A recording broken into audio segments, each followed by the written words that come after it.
परिवार की 2 शादियां में शामिल होते 10 दिन बीत गए थे। आज सवेरे ही दिल्ली मैंने वापसी हुई थी। कुछ देर परिवार के साथ चाय की चुस्कियों के बीच में इधर उधर की बातें और शादी का विवरण देती रही। अचानक याद आते ही पूछ बैठी, हाँ अब तुम बताओ, कैसी हुई अनुपम की शादी? बहू कैसी है? एकाएक सब गंभीर हो गए। बेटा बोला, बड़ा अनर्थ हो गया माँ। शादी के दूसरे ही दिन बीनू की मौत हो गई है। दोस्तों के साथ वापस आ रहा था, रास्ते में जीप का एक्सीडेंट हो गया। इसी से अभी परिवार वाले यहाँ नहीं लौटे हैं, गांव में ही रुका है।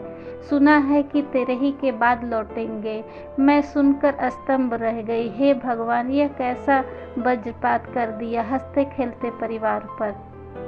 अनुपम के पिता तिवारी जी हमारे पड़ोसी थे। 6 व्यक्तियों के परिवार में पति पत्नी सहित 1 बेटी 3 बेटे। अनुपम सबसे बड़ा बेटा और बीनू सबसे छोटा था। जो बच्चे अपनी आंखों के सामने पलकर बड़े होते हैं, उनके साथ हुई अनहोनी को मन स्वीकार नहीं कर पा रहा था। इसलिए मेरा मन बहुत विचलित हो उठा था। कई दिनों तक आंखों के सामने अनुपम और बीनू और तिवारी की दंपत्ति के चेहरे घूमते रहे। धीरे धीरे सामान्य दिनचर्या शुरू हो गई थी। यह तो जीवन का सत्य है, कोई आए जाए, समय अपनी गति से चलता रहता है, वह कहाँ रुकता है किसी के लिए। 20 दिन के बाद जब तिवारी का परिवार गांव से वापस आया तो पड़ोसी होने के नाते मैं उनका दर्द बांटने उनके घर पहुंची, जैसा कि स्वाभाविक था। घर का प्रत्येक व्यक्ति दुख से अथाह सागर में डूबा हुआ था। बहुत देर बैठी उनका सुख दुख बांटती रही, सांत्वना देती रही और उन्हें समझाती रही। जब चलने लगी तो पूछा, अनुपम की बहू क्या वापस चली गई है?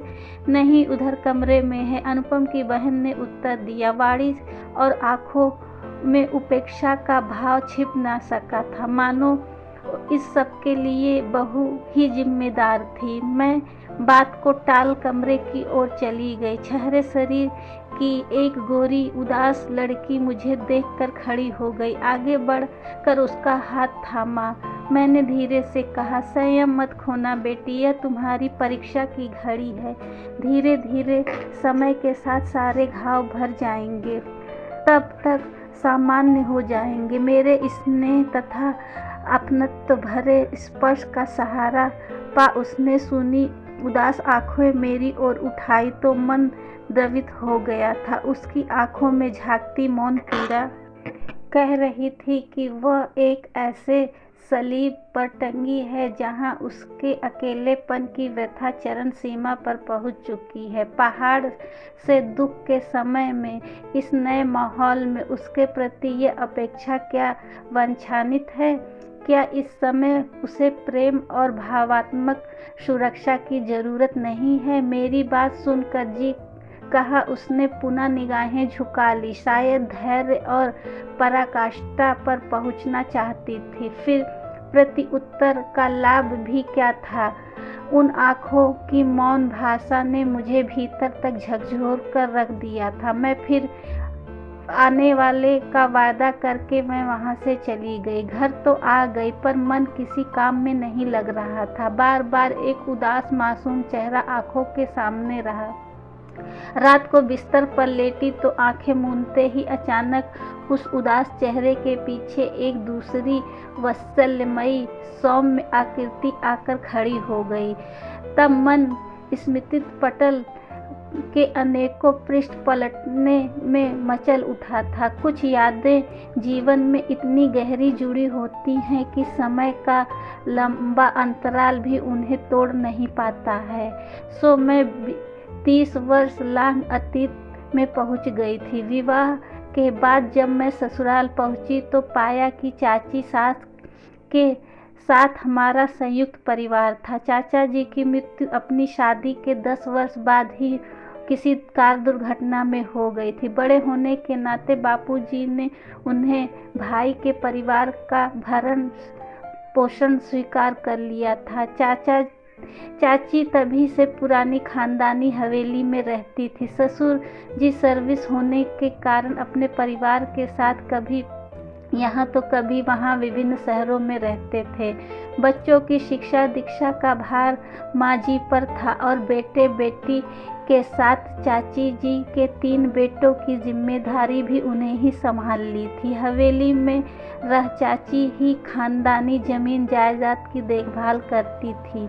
जो भी आमदनी होती थी उसमें से अपना खर्चा निकाल बाकी सब जेठ जी के पास भेज देती थी। परिवार का कोई भी बड़ा कार्य, शादी ब्याह आदि चाची जी के पास ही जाकर होते थे।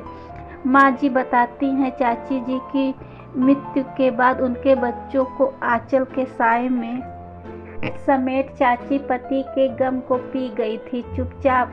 मेरी शादी 2 वर्ष बाद चाची के बड़े बेटे के इंजीनियर बनते ही बापूजी ने उनकी शादी तय कर दी थी और हम साथ 2 महीने बाद गौरव की शादी के लिए चाची के पास पहुंच गए थे। सब कुछ तो बापूजी को ही करना था, वही तो घर के बड़े बुजुर्ग थे। माँ जी चाची जी के साथ मिलकर बड़े उत्साह से सब इंतजाम देख सुन रही थी। चाची जी का उत्साह देखते ही बन रहा था। कभी कभी हंसकर बातें में कहती थी, देखो बहू रानी, अब जिठानी बनी हो तो तुम्हें ही संभालना होगा कि देवरानी अपने घर के संस्कार को सिखाना भी तुम्हारा ही काम है। मैं भी हंसकर उत्तर देती थी, आप चिंता ना करें, बड़ी बनी हूँ तो बड़प्पन निभाना ही होगा। यूं ही हंसी खुशी के बीच बारात जाने का दिन आ गया था।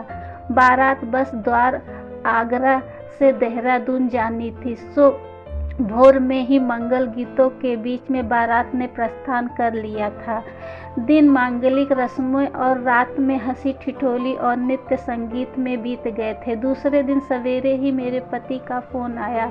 विवाह भली भांति संपन्न हो गया था। बारात शाम 4-5 बजे तक घर वापस आ जाएगी। घर में खुशी की लहर दौड़ गई थी। रात्रि जागरण की थकान एवं आलस से भूल नई बहू के स्वागत की तैयारियां शुरू हो गई थी। चाची जी के चेहरे से तो खुशी छलक पड़ रही थी। बार बार दृष्टि घड़ी की ओर उठ जाती थी, मानो समय ही नहीं बीत रहा हो। किसी तरह शाम के 4 बजे और अब जरा सी आहट पर सभी की निगाहें द्वार की ओर पहुंचने लगी थी। धीरे धीरे 5, 6 और 7 फिर 8 भी बज गए थे।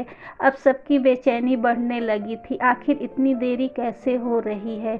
कहीं रास्ते में बस तो खराब नहीं हो गई? शायद रास्ते में चाय नाश्ते के लिए रुके होंगे और मस्ती में समय का ध्यान नहीं रहा होगा। पर इतनी देर तो नहीं करनी चाहिए थी। जितने मुंह उतनी बातें, सब अपनी अपनी बुद्धि अनुसार कर रहे थे। रात 9 बजे फोन आया, बस के साथ चल रही कार का एक्सीडेंट हो गया है, देर से घर पहुंचेगी। सबके चेहरे फक पड़ गए थे। चाची जी का रंग पीला पड़ गया था, मानो शरीर में एक एक बूंद खून निचुड़ गया हो। वह पलटी और पूजा गृह का द्वार बंद कर दिया गया था। हाय रे ये विधाता, तू ना पिघला, एक माँ की कतार पुकार ना सुनाई दे तेरे को। रात के 2 बजे गौरव का निर्जीव शरीर ले बारात वापस लौट आई। सबके पीछे उतरी थर थर कांपती मील हिरनी सी नई बहू, आंखें फाड़े विफारित नेत्रों से पति के निर्जीव चेहरे को दृष्टि गड़ाए लाल जोड़े में वह नवविवाहिता चुपचाप आ खड़ी हुई थी। पर आरती का स्वागत न थाल सजने वाली सास पूजा गृह का द्वार बंद किए बैठी थी। आह, कैसा हृदय विदारक दृश्य था। बहुत पुकारने पर भी चाची बेटे के अंतिम दर्शन के लिए भी बाहर नहीं आई। 4 दिन बाद पूजा यूं ही बंद रहा। तब 5वें दिन ससुर जी ने द्वार पर जाकर पुकारा, बेटी बहू दरवाज़ा खोलो। कुछ क्षण बाद द्वार खुला। भावहीन मुख और सूनी आँखों के करुण क्रंदन के सहने पर तान जिसमें था। भला बूढ़े जेठ छोटी बहू के सिर पर हाथ फेर कर रो पड़े। सत्वता देने के शब्द तो मानो चूक गए थे। द्वार तो खुल गया था पूजा गृह का, किंतु चाची बाहर नहीं आई थी। वहीं चटाई पर बैठी आंखें मूनी पड़ी रहती थी, ना खाना पीना। माँ जी जब बहुत जोर से डांटती तो कभी चाय तो कभी नींबू पानी ले लेती थी बस। उधर नई बहू उमा का हृदय रिश्तेदारों और आने जाने वालों के में दबी जवान से कहे व्यंग्यवाड़ों की छलनी होता जा रहा था। वह पत्थर बनी सहज नेत्रों से पृथ्वी की ओर निहारती चुपचाप बैठी रहती थी। 8 दिन यूं ही बीत गए थे। एक दिन उमा के पिताजी ने उनके पास आकर उसे ले जाने का प्रस्ताव रखा तो मुझे चाची जी से पूछने को भेजा गया। बड़ी हिम्मत जुटा में मैंने चाची से पूछा तो एक ही वाक्य में उत्तर मिला, अभी नहीं, तेरे ही के बाद। 13 दिन कैसे कटे बताना बहुत कठिन था। 13 के दूसरे दिन सवेरे जब मैं चाची के लिए चाय लेकर पहुंची तो वे बैठी थी, किंतु सूजी लाल आंखें बता रही थी कि वे रात भर सो नहीं पाई थी। प्याला हाथ में थामे थके स्वर से बोली, बहू रानी अब मुझे तो शक्ति नहीं है। जेठ जी, दादी, समधिन और नई बहू को यहीं लिवा लाओ। माँ जी सबको लेकर चाची के पास पहुंची।